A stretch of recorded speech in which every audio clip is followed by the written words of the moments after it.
Welcome students. I have prepared this video lecture to give you information about the applied aspects of liver and gallbladder. First of all, I am going to give you information about the disorders of liver and gallbladder. Disorders of the liver like jaundice, hepatitis and cirrhosis of the liver, and disorders of the gallbladder like gallstones and cholecystectomy. And at the end of the session, I am going to give you information about the liver function test that are useful to assess the functions of liver. Jaundice or icterus is yellow discoloration of skin and mucous membrane. It occurs because of the increase in serum bilirubin. Normal value of the serum bilirubin is 0.3 to 1 milligram percentage, and jaundice manifests clinically when serum bilirubin becomes more than 2 gram percentage. Serum bilirubin is the excretory product of the hemoglobin metabolism. So first of all, let us understand hemoglobin metabolism. Hemoglobin is a pigment which is present inside the RBC.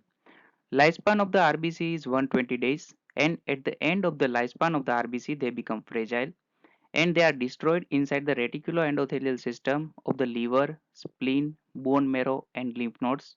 After the destruction, hemoglobin it is released, and from the hemoglobin, heme as well as the globin they are separated. Globin it produces amino acids and it enters inside the amino acid pool of the body, and heme it is converted in the biliverdin with the enzyme microsomal oxygenase system. Iron as well as carbon monoxide they are formed. Iron it is released and carbon monoxide it is formed in this reaction. From the biliverdin, bilirubin is formed with the activity of the enzyme biliverdin reductase. Now bilirubin is insoluble, so it must be converted into the soluble. So bilirubin it combines with the albumin and it enters inside the hepatocyte where it is conjugated with the glucuronic acid and it forms bilirubin glucuronide which is soluble, and it is excreted from the bile inside the second part of the duodenum and it enters inside the small intestine. Bilirubin glucuronide inside the small intestine it is converted into the stercobilinogen with the enzyme beta glucuronidase. Beta glucuronidase it is synthesized by the bacterial flora in the small intestine, and glucuronic acid it is released. Now stercobilinogen, most of the stercobilinogen about 80 percentage, it is excreted inside the feces where it is oxidized and it forms stercobilin which is responsible for the brown color of the stools, and 20 percentage it escapes inside the general circulation.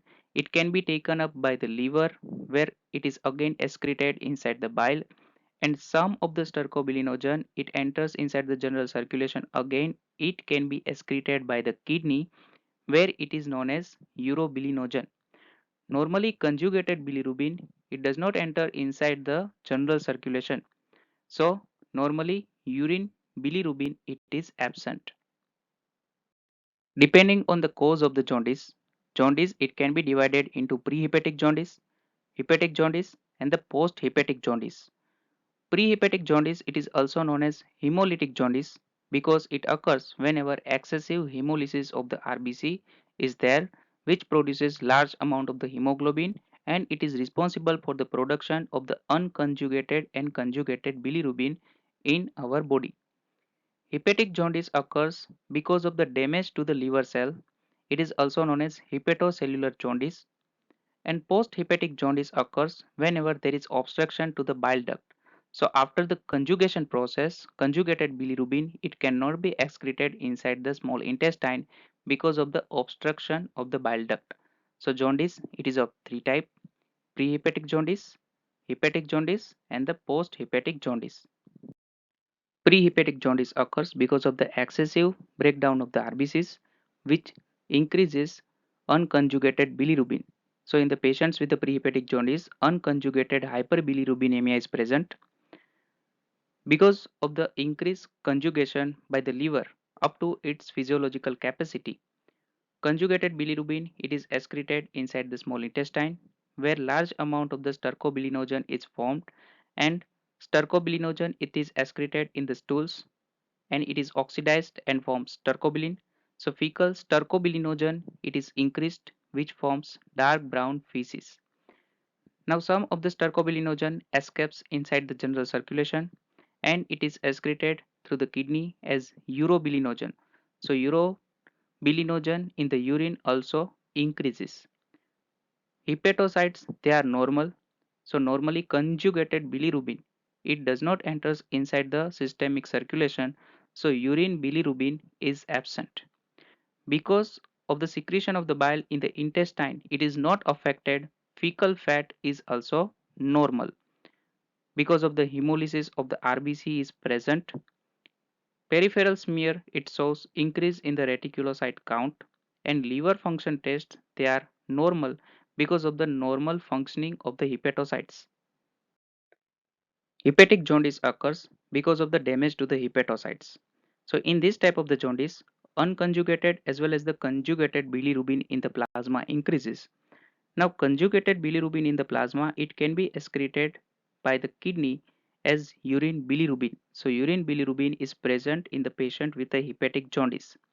Now because of the swollen hepatocytes, there is decreased secretion of the bile inside the small intestine. So alkaline phosphatase increases. Bile in the intestine decreases. Because of the decreased availability of the bile in the intestine, it produces fat malabsorption and steatorrhea and decreased formation of the stercobilinogen. So urine urobilinogen also decreases. Because of the damage to the hepatocytes, liver function tests, they are also impaired. Post-hepatic jaundice occurs because of the obstruction to the bile duct and absent secretion of the bile inside the small intestine. So conjugated bilirubin, it escapes inside the general circulation and increase in the formation of the urine bilirubin. So urine bilirubin, it is increased. Because of the obstruction inside the bile duct, there is total absence of the bile inside the intestine. So decrease in the formation of the stercobilinogen as well as the decrease in the formation of the urobilinogen that can be excreted by the kidney. Because of the decreased availability of the bile, fat malabsorption and the steatorrhea, they are present, and obstruction, it increases alkaline phosphatase in the liver function tests. Cirrhosis of liver is irreversible chronic damage to the liver with extensive fibrosis and regenerative nodule formation. Here we can see the extensive fibrosis, regenerative nodule as well as the fatty infiltration. So it shows changes in the cirrhosis of liver. Common causes of the cirrhosis of the liver, they are alcohol consumption, post-viral infection, post-necrosis of the hepatic tissue as well as biliary stasis.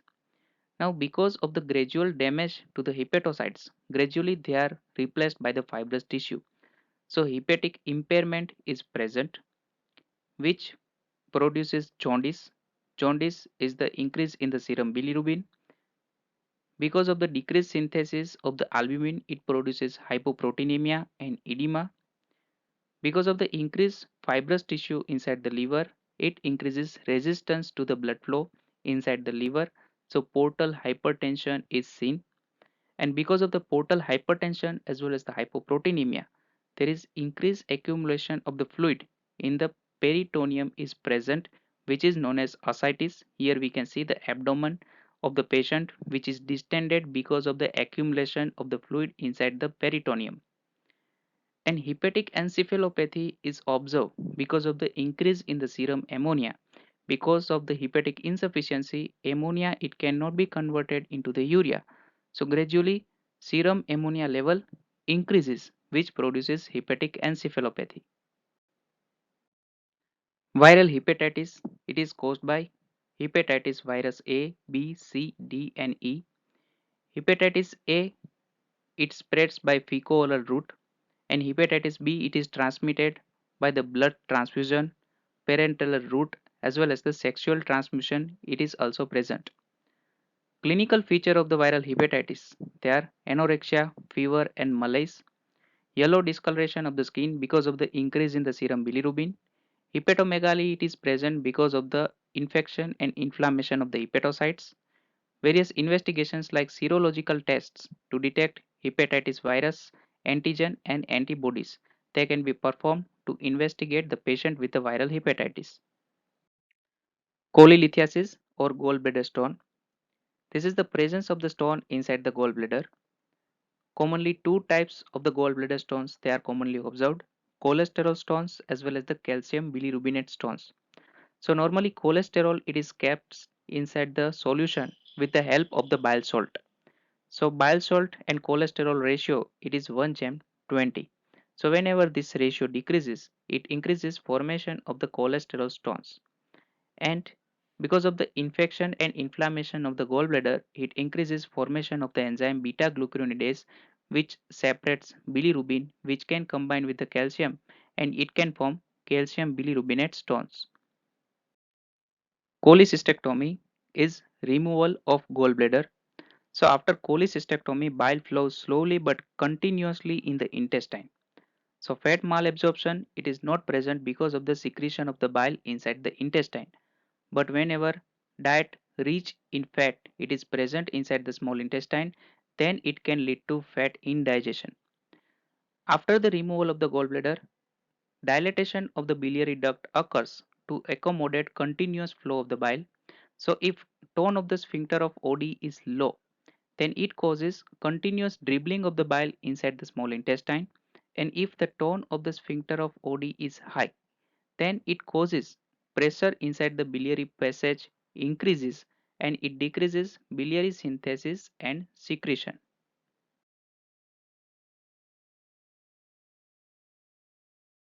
Liver function tests are useful to assess functions of liver, to diagnose liver damage and the prognosis of the liver diseases. Now functions of the liver they are manufacturing and the excretion of the bile. So we can test the manufacturing as well as the excretion of the bile to assess the function of the liver.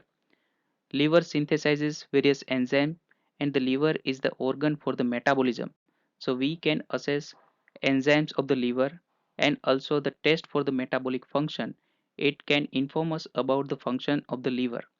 We can also assess the hepatic cellular integrity to assess the damage to the hepatocytes.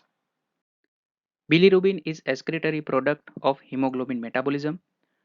Total serum bilirubin is 0.3 to 1 milligram percentage. Conjugated bilirubin is 0.1 to 0.3 milligram percentage and unconjugated bilirubin is 0.2 to 0.7 milligram percentage. In the patient with a prehepatic jaundice, because of the excessive hemolysis of the RBC, unconjugated hyperbilirubinemia is present. In the hepatocellular jaundice, because of the damage to the hepatocytes, conjugated as well as the unconjugated hyperbilirubinemia is seen.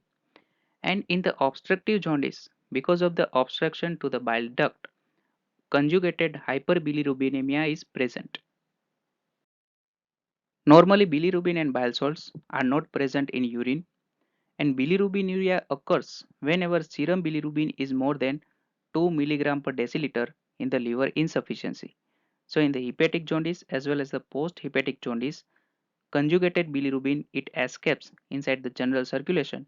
So, urine bilirubin increases. Urine urobilinogen increases in the hemolytic jaundice because of the more conjugated bilirubin in the intestine. So more urobilinogen is formed and it decreases in the hepatic as well as the obstructive jaundice because of the decreased conjugated bilirubin in the intestine and the decrease in the formation of the urobilinogen.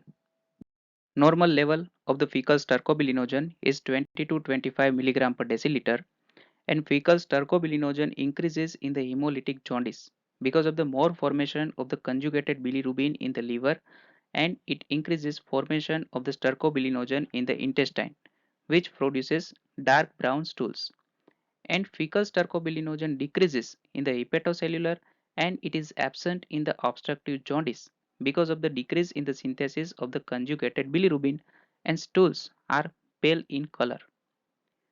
Fecal fat level increases in the hepatocellular as well as the obstructive jaundice because of the decrease in the secretion of the bile. And deficiency of the bile in the intestine, it produces decrease in the emulsification as well as the absorption of the fat in the small intestine. Now various tests to assess metabolic functions of liver. First of all, galactose tolerance test. So galactose after absorption from the intestine, it gets converted to glycogen in the liver. So in the liver insufficiency, blood galactose level increases after meal. Blood glucose level, it is also useful to assess function of the liver.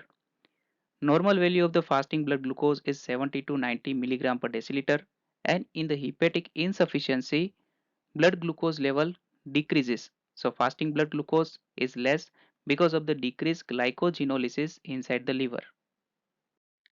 Lipid profile, it is also useful to assess metabolic functions of the liver because in the liver from the plasma free fatty acids, cholesterol, triglyceride and phospholipids they are synthesized.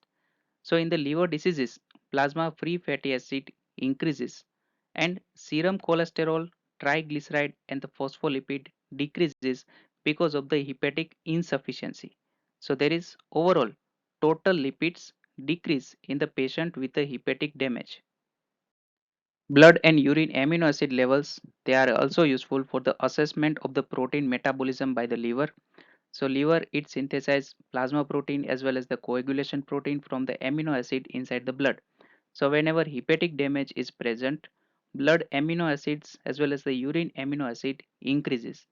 Normal blood amino acid concentration is 30 to 65 milligram percentage, and in the patient with the liver insufficiency, blood amino acid concentration increases. Liver synthesizes various plasma proteins like albumin, globulin, and mainly albumin synthesis occurs inside the liver. So normal concentration of the albumin is 6.4 to 8.3 gram per deciliter, and in the patient with the hepatic insufficiency, serum albumin concentration decreases. Now normally albumin to globulin ratio it is 1.7 gem to 1. So in the patient with the hepatic insufficiency, because of the decrease in the synthesis of the albumin, albumin globulin ratio it decreases or the AG ratio reversal occurs. Liver also synthesizes various enzymes. So estimation of this enzyme it is also useful to assess function of the liver. For example, various transaminases, serum glutamic oxaloacetic transaminase or the aspartate transaminase, it is increased in the hepatic tissue injury, but it is non-specific because it is also present inside the RBC, kidney, as well as inside the skeletal muscle. So in the skeletal muscle injury in the patient with the myocardial infarction, SGOT level increases. SGPT or serum glutamic pyruvate transaminase or ALT. ALT is alanine transaminase. It increases in the hepatic injury and it is specific for the liver. Alkaline phosphatase it increases inside the obstructive jaundice, but it is non-specific because it is also present in the bone, intestine, and it is present in the liver bile also. So in the injury of the bone, tumors of the bone, alkaline phosphatase concentration also increases. Gamma glutamyl transferase, it is more specific to the hepatobiliary diseases. So in the hepatobiliary diseases, gamma glutamyl transferase concentration increases. Liver also synthesizes urea from the ammonia. So liver is the main site for the urea formation. In the hepatic insufficiency, blood urea concentration decreases because of the decrease in the synthesis of the urea from the ammonia. Normally, blood urea concentration is 20 to 40 milligram percentage. And because of the decrease in the synthesis of the urea from the ammonia, blood ammonia level increases. Liver is also useful for the synthesis of various coagulation factors like factor 1, 2, 5, 7, 9 and 10. So hepatic insufficiency decreases coagulation factor and because of that increase in the prothrombin time occurs in the patient with a liver insufficiency. To assess hepatic cellular integrity, various tests can be performed like ultrasonography and the computed tomography. It can detect diffuse disease of the parenchyma of the liver, gallstones, tumor, dilatation of the biliary system. It can be observed in the USG as well as the computed tomography. Liver biopsy and the fine needle aspiration cytology. It informs about the histology of the liver and any abnormality if present. Various serological tests to detect hepatitis virus, antigen and antibody it can perform to diagnose hepatitis in the patient.